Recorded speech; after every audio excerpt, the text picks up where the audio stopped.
Oh, hey, what are you doing here? Well, today I'm going up against the final boss of American Girl doll rehab. A Samantha doll that looks like she was attacked by a 6-year-old with an electric egg beater. Seriously, this hair was roasted, toasted, and burnt to a crisp. I was ready to tear my own hair out after finishing this project, but even I was actually pretty shocked at how good the end result was. So here it is, the most difficult thing I've ever done in my entire life. Roll the tape. So this Samantha doll's hair is crispy.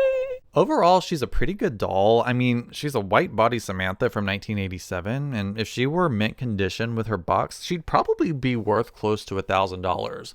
But this Samantha right now is probably worth about $200, mainly because of how awful her hair is, so let's try and fix that. First, I'm going to take her head off. There is no way in hell I'm going to be able to do this with her head attached. There is so much water involved in this process, and white bodies on American Girl dolls stain super easily because even just a little bit of invisible dirt can cause a stain if it gets wet. I use a dental pick to pick the knot out, and the early white body neck strings are super thin and fragile, and they also knot extremely tightly, so you really kind of need a sharp tool to get in there because it's almost completely impossible to unknot without tools. So I use this pick I got off of Amazon, link in the description, and that helps me get in there and undo the double knot. Okay, so now that her head is off, I'm going to wash her hair as best as I can, but first I need to protect her eyes. Now, I debated taking her eyes completely out just so I could not have to worry about water and rust. However, the eyes in the earliest Samantha dolls are unlike any other American Girl eyes that you've ever seen. They are almost impossible to take apart and put back together, and the rockers on them are short, and sometimes you can't get the eyes back in without popping them off their axis, which makes her look absolutely insane. So I'm not taking my chances with that. I'm just folding up a paper towel and taping it to her face. It's fine if the eyes get a little bit moist. I'm just trying to avoid getting actual water drops in her eyes. I normally use painter's tape, and that's still what I recommend. I was lazy and used masking tape, which did not work out for me. Alright, so off camera, I rinsed her hair in the sink super well with warm water. You can get wig caps wet, by the way. I don't know who started the myth that it damages the glue or the cap itself, but it's literally fine. I do it all the time. It's just water. If you've ever tried to remove an American Girl doll's wig, you'll know that it takes a lot more than water to loosen the glue. While her hair is still sopping wet, I'm adding clear dish soap to wash it and get any dirt out. I have no idea where this doll has been, and from the looks of it, I don't think it was anywhere good. Like, girl, what happened to you? I am a person that refuses to use anything but dish soap on doll hair. You can achieve anything with dish soap, water, and heat. The detangling method I'm doing today takes hours upon hours, so I don't think it's worth doing on a doll worth 50 bucks. But whatever product you put in the doll's hair, be sure you wash it out completely. Okay, so with her hair rinsed out, it's time to start the process of detangling. Buckle up, people. I am obviously going to be cutting a lot of the footage from this out. It took me about 6 hours in total just to detangle this wig, and honestly, it might have taken closer to 8. It was bad. This was very much like the process of someone removing locks from their hair. Again, you have to touch every single strand of hair, and it takes hours. I wanted to try something that ultimately didn't work.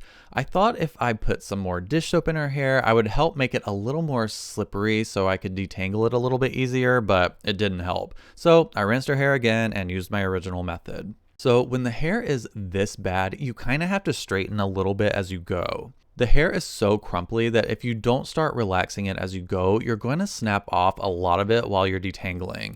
And this doll did lose a little bit of hair in the process, but it's just unavoidable. I've done this so many times that I basically have a really good sense of how much pulling is too much, because if you pull too hard on tangled hair, it will break. And you can always tell in the final look, especially if the doll's hair is braided. With Samantha, it's not as noticeable, but you really want to avoid breakage. So I've basically developed this method of starting at the ends and just detangling the first centimeter or so of length.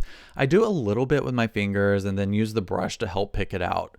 The method I figured out that works best is basically to spread the hair out horizontally as much as possible. I basically nicknamed it the spider web method because the hair basically looks like a spider web when you do this. Once the hair begins to separate, I use the very tip of a wire wig brush and very slowly start pulling strands of hair away from the web, like at a sharp angle, basically perpendicular from the direction that the hair falls. Everything I'm doing is with a very light touch, by the way, otherwise the hair breaks. I was trying not to use the flat iron this early on in the rehab, but after doing that first lock of hair, I realized I was going to need to start straightening it as I go because this is one of the worst cases of tangled hair I have ever worked on. Normally I detangle before doing any straightening, but this was an extreme case. Also, I was doing this with her head loose on the table, which was starting to piss me off. I thought it would look better on camera, but there's a lot of pulling involved, so I needed her head to be still. So I busted out my trusty homemade hairstyling, a Lord of the Flies headstand, and that was much better. This is basically a large dowel with a 2x4 as a base. I've been using this for years to style hair and pop eyeballs out. So anyway, I always work from the tip to the root, basically like a quarter of the length at a time. I go in every once in a while with a flat iron and very quickly add heat to sort of relax the hair. I'm not really trying to straighten it at this point because too much heat and pulling will thin the hair strands out. I'm just trying to get the molecules moving so that the hair slides out of the tangles just a little bit easier. That's the best I can explain it. It just works. I'm also not going all the way to the scalp on this round.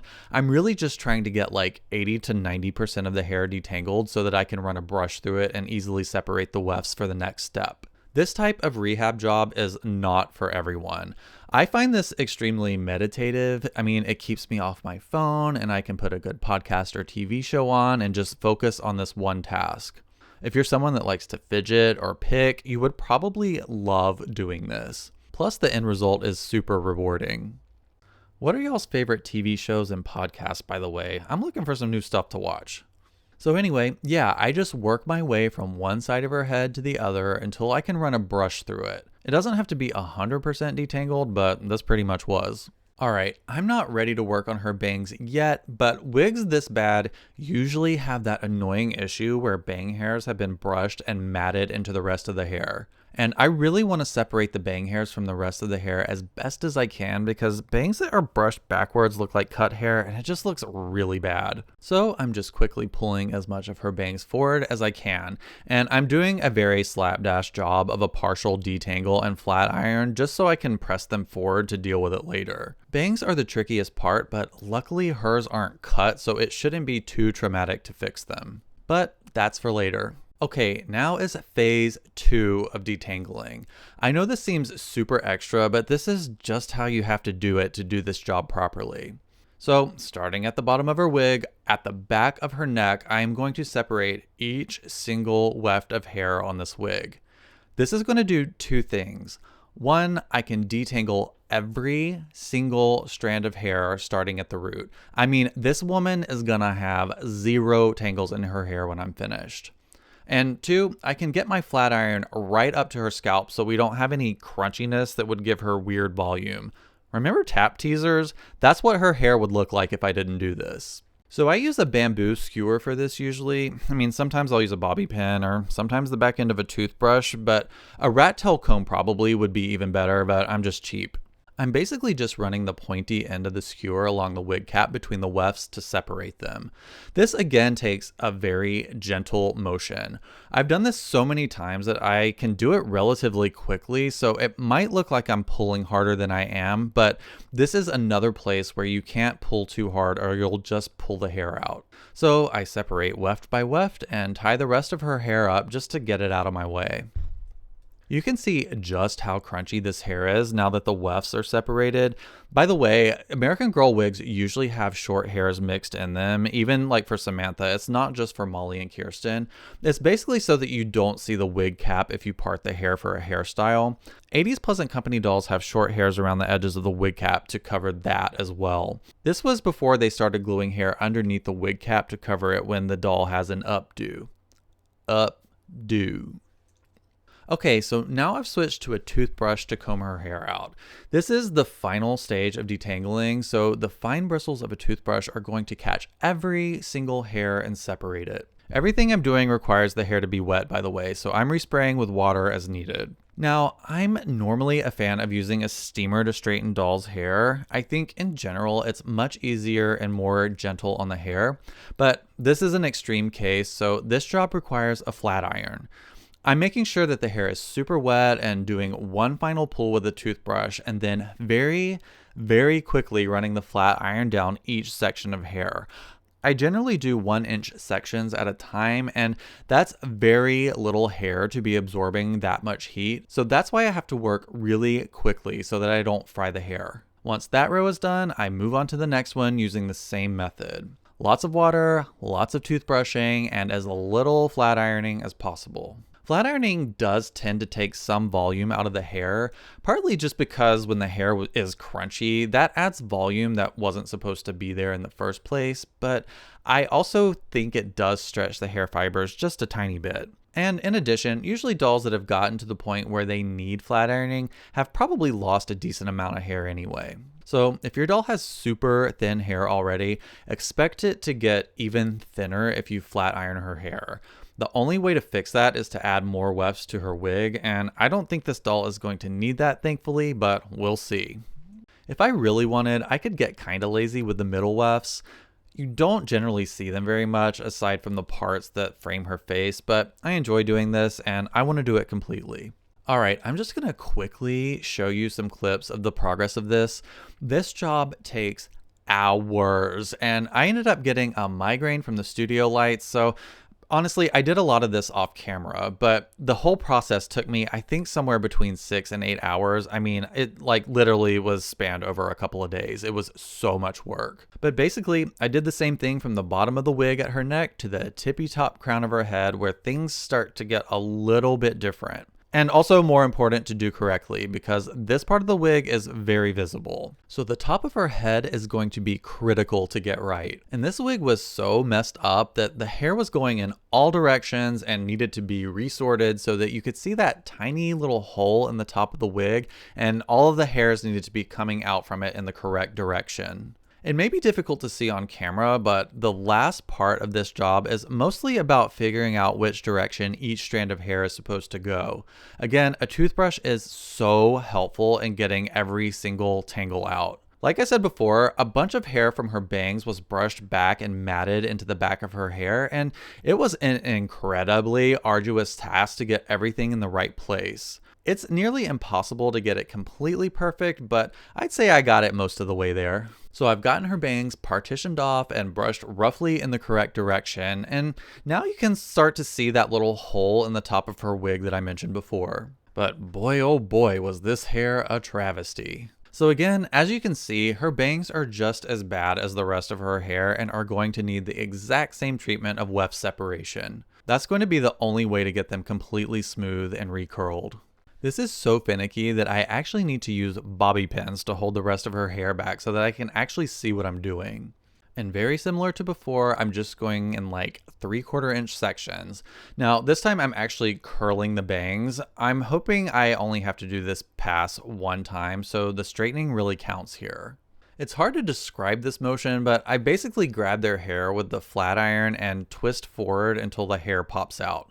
This took a lot of practice on dolls that I've rehabbed in the past, but this is by far the most effective and efficient way of recurling American Girl bangs. One thing that's super helpful is that as soon as the hair pops out of the flat iron, it's still super hot, so if you need to refine the shape of the hair, you can do that. So I'll often press at the root of the curl just to make sure it doesn't stick out too much. So yeah, in one swift motion, I'm basically smoothing the hair and curling it at the same time, making sure that the hair is completely detangled with a toothbrush first. The hairs get longer as you work your way up towards the top of the head, so I kind of have to adjust my wrist motion as I go. And I can always refine the shape with a steamer later. These White Body Samantha wigs had very long bangs, and the shape was a little odd. It was almost mushroomy, so that's why I curl more at the bottom of the hair than in the middle. Alright, so the bangs get super messy at the top of the wig. You stop seeing defined wefts and it's basically like the Wild West. So I separate small sections and keep straightening. But first I really want to just get these hairs straightened so I can sort this mess out. My main priority is just to get the hairs separated and a little bit straightened so I can figure out what's going on here. So I'm really not worried about like curling them in the correct direction or anything. So she's going to have a bit of a volcano head for now, just so I can kind of get everything out of the way and see what I'm working with. Then we'll do one more pass later to do the final curl. From this point, I actually brush the bangs down into the correct direction before curling them. This part is so crucial because this is how you get an almost factory perfect neatness. Once all of the hairs are brushed into the correct direction, I'm going in and doing what I hope is the final curl. These might need to be adjusted if they look weird after drying, but again, please no mean comments telling me her bangs are done incorrectly. Samantha's bangs were very different in 1987, and she was made differently than even like 1990s Pleasant Company Samantha's. I'm trying to do as authentic of a restoration as I can. Okay, so I'm gonna leave this to dry and come back tomorrow and check my work. I gotta say, this looks pretty dadgum good. We have a few long strands of hair that kind of sneak their way into the bangs, but that's really no problem. We'll kind of trim them at the end, but I am really happy with how this turned out so far. I can run my fingers through her hair and it feels incredibly soft. And again, as a reminder, I didn't use a single product on this hair other than clear dish soap to wash it. This was all done with water and heat. So y'all, can we finally stop doing Downy Dunks and using conditioner and all this stuff on these really old, rare dolls? Like, this is seriously all you need to do. Okay, here you can see that hole on the top of her head that the top layers of her hair come out of. This looks pretty good. I know there are some broken hairs in there from her previous owner, and really the only thing I can do about it is just pull them out. But honestly, I'm probably not going to do that because it looks so much more noticeable on camera than it actually does in real life, so I'm probably just going to leave it.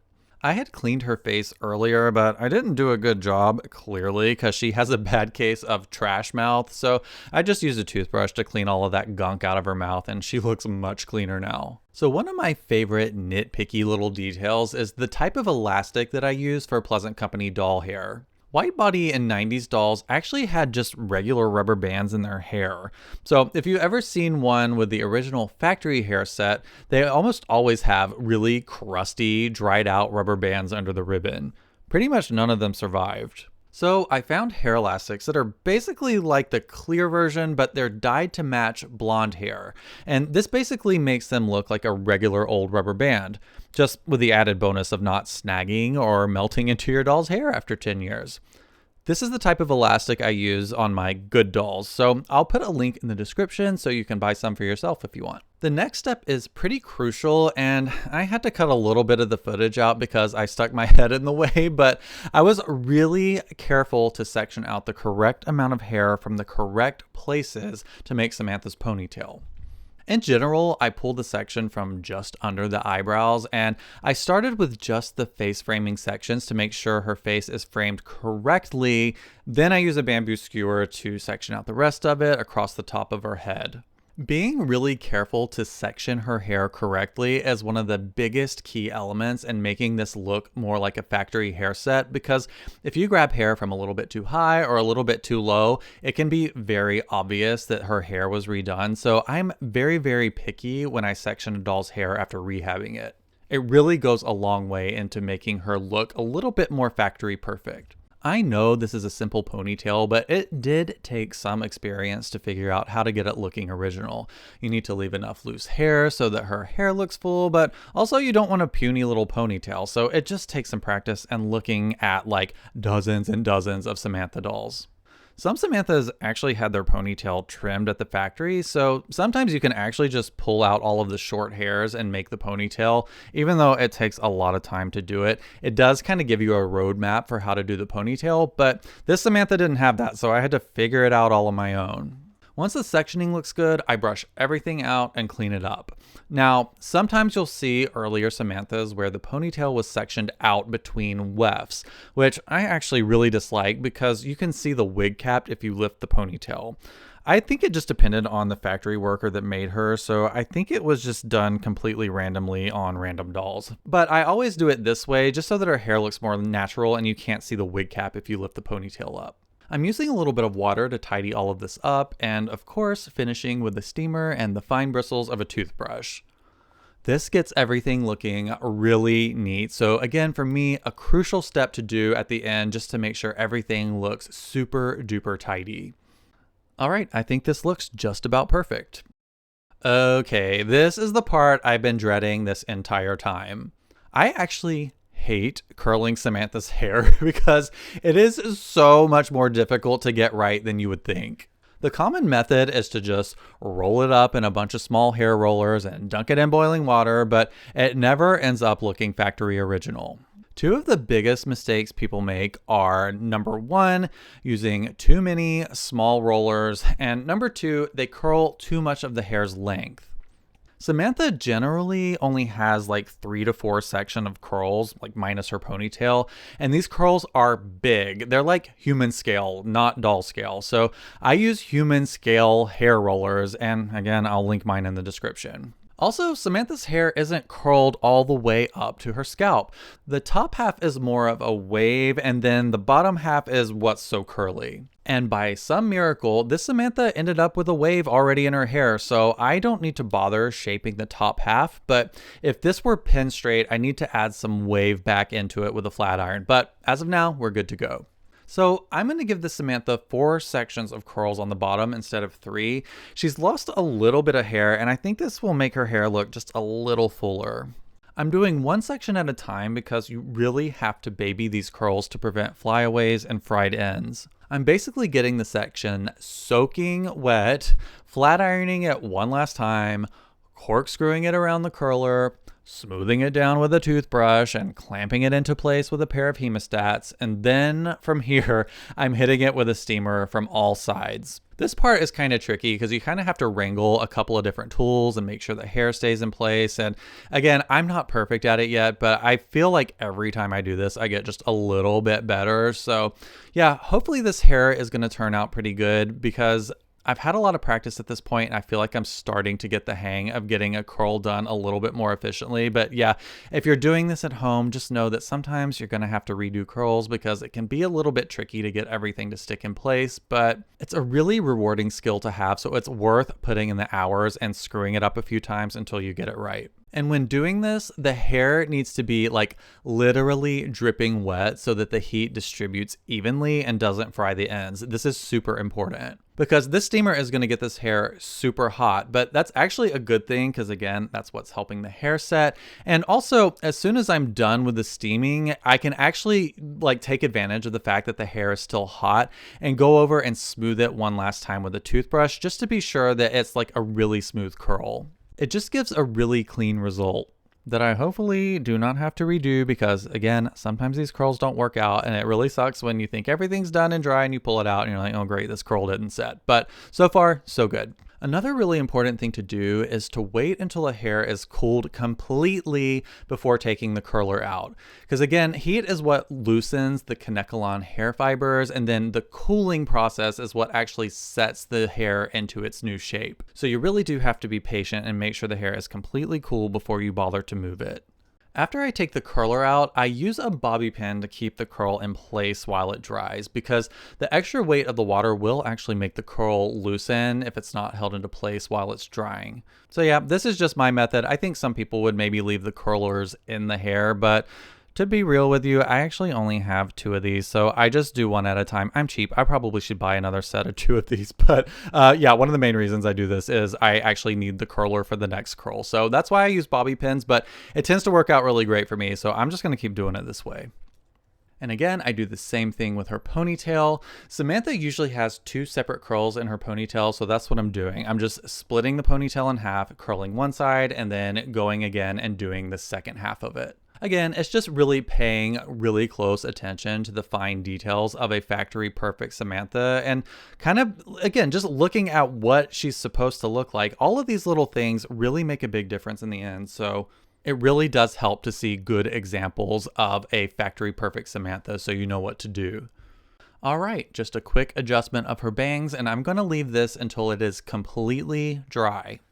And I'm definitely not being impatient and blowing on it and using tiny bits of paper towels to soak up the moisture, because I'm a very patient person and I definitely waited till the next day, and you don't have the video footage to prove that I did any of that stuff. So as far as you're concerned, it is going to be the next day, the next time you see me. Okay, it is the next day and the curls are dry and it's time to check my work. Let's hope all these set correctly, because again, sometimes you have to redo some bits and it sucks having to start from square one with a curl, because if a curl hasn't set right, then I'm going to have to re-wet the hair, straighten again, and do all of this all over again. And I'm very impatient and I want this doll done because I've been spending basically weeks at this point trying to get this doll done. So let's all cross our fingers for a good result with these curls. Actually, this looks pretty good. That curl on the left is pissing me off a little bit, if I'm honest. And in an ideal world, that curl would be a bit tighter, but this is likely because I just didn't get it hot enough with a steamer. I mean, her parents are dead. This really isn't her biggest problem. Actually, Samantha was born in the 1800s. I guess she's dead too. Okay, so look how bouncy this is. It's still kind of shocking to me that this old ass Kanekalon hair can be restored to this degree. I mean, it really is silky smooth again, and she is ready for her Pantene Pro V commercial audition. I swear, I've done this hundreds of times and I'm still like completely amazed at what you can do with this stuff. All right, I'm just trimming up the wild hairs in her bangs, and again, nothing drastic, and I'll probably clean it up a little more at the very end. But yeah, there's really no sense in having these little long hairs in here anymore, so I'm just gradually cleaning things up as I get towards the end of this rehab. Finally. And that right here, my friends, is a completely rehabilitated Samantha head. You get it, girl. So here's a quick shot of me proving that I cleaned her limbs. I didn't want to move the camera, so this looks insane, but just know that off camera, I completely sanitized her, magic erased her, and she's completely clean now. And let me tell you, this was a big step up from before, because this doll was pretty friggin' gross. Okay, so I put her head on backwards to protect the curls while I tie her neck string. I put on her tights and then her shoes. And then I took her head off again so I could put her dress on without destroying 8 hours of hair work. And now the finishing touch of tying the perfect little bow on the top of her head to finally put an end to this nightmare. Just kidding. This was actually super fun, and this was a very, very satisfying hair project to work on. All right, y'all, how did I do? So when I say this took me 8 hours, I mean it literally took me 8 hours.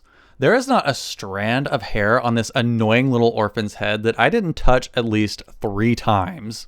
But man, oh man, these white body dolls are so pretty, and it's worth the effort to fix their wigs. Re-wig dolls just don't look the same to me, and plus you get to keep all of her original parts. So many of these early Pleasant Company dolls have been destroyed, and I just feel like there are so few good ones left in the world. So I feel like I made the world a little bit better of a place by restoring this girl to her former glory. This channel is completely viewer supported, so please be sure to check me out on Patreon. If you like listening to some dude talk about his dolls, there are hours of exclusive videos on Patreon, and it's the best thing you can do to be sure that I can keep making videos. It's at patreon.com/idreamofjohnny. And if you aren't already subscribed to the channel, what are you doing? It's free. You love free stuff. You can also support this channel by shopping at idreamofjohnny.com. Or if you want to keep watching doll videos, you could maybe hang out with me in this video. Or maybe this one. Come on, Chapel Roan has enough video views. Come on, let's go.